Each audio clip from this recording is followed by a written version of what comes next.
Meskipun didukung oleh senjata NATO, Ukraina tidak akan berdaya melawan Rusia yang ganas. Mantan penasehat senior Pentagon yang juga eks-penasihat pemimpin Tibet Dalai Lama, Edward Luttwak mengatakan Rusia tak bakalan bisa dibendung jika Ukraina berjuang sendirian.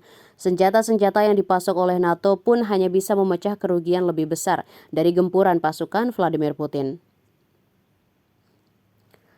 Aritmatika dari hal ini tidak dapat dihindari. Negara-negara NATO akan segera mengirim tentara ke Ukraina atau menerima kekalahan besar, tulis ahli strategi militer Edward Luttwak dalam sebuah opini yang diterbitkan media online Inggris Unheard. Luttwak meyakini jika Ukraina tak akan dapat apa-apa dalam peperangan ini tanpa pengerahan pasukan langsung, karena terlepas dari kuantitas dan kualitas senjata yang dikirim ke Kiev, pasukan Ukraina kalah jumlah dibandingkan Rusia, kata Luttwak. Meskipun Presiden Volodymyr Zelensky mengklaim masih memiliki 880 ribu serdadu, akan tetapi di medan perang perbandingan adalah 1:6. Satu tentara Zelensky dengan senjata seadanya melawan 6 serdadu Rusia yang dilengkapi dengan senjata lebih modern. Ini berarti kecuali Presiden Rusia Vladimir Putin memutuskan untuk mengakhiri perang, pasukan Ukraina akan terus terdesak sehingga kehilangan tentara yang tidak dapat digantikan. Edward ikut nimbrung memberi komentar tersebut setelah Ukraina semakin terdesak dan Rusia telah menguasai sejumlah wilayah lagi dalam beberapa pekan belakangan. Para pemimpin barat tak ingin pasukannya dikerahkan ke garis depan. Mereka bersikeras bahwa mereka dapat memastikan kemenangan Ukraina dengan memberikan bantuan ke Kiev.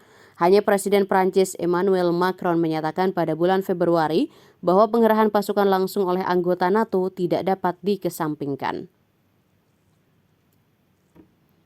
Hubungan NATO-Rusia telah memburuk di tengah krisis Ukraina sehingga aliansi Barat sudah melakukan konfrontasi langsung dengan Moskow, kata juru bicara Kremlin Dmitry Peskov pada hari Kamis. Putin telah memperingatkan bahwa NATO akan beresiko memicu konflik nuklir jika anggotanya mengirim pasukan ke Ukraina. Profil Luttwak pada bulan Desember 2015 oleh The Guardian menjulukinya sebagai Machiavelli dari Maryland. Kini ia berusia 81 tahun dan dilaporkan telah menjadi penasehat klien mulai dari Dalai Lama hingga Perdana Menteri Kazakhstan. Meskipun merupakan pendukung keterlibatan Barat dalam konflik tersebut, Luttwak dimasukkan ke dalam daftar hitam Ukraina pada tahun 2022 karena berpendapat bahwa Kiev tidak dapat secara realistis berharap untuk mengalahkan Rusia dan menggulingkan Putin. Sementara itu, Presiden Ukraina Volodymyr Zelensky menyambut inisiatif negara-negara asing yang mengirimkan pelatihan atau misi penjaga perbatasan ke Ukraina. Akan tetapi dia tidak bisa mendorong negara-negara lain untuk mengirim pasukan untuk berperang. Download Tribun X sekarang, menghadirkan lokal menjadi Indonesia.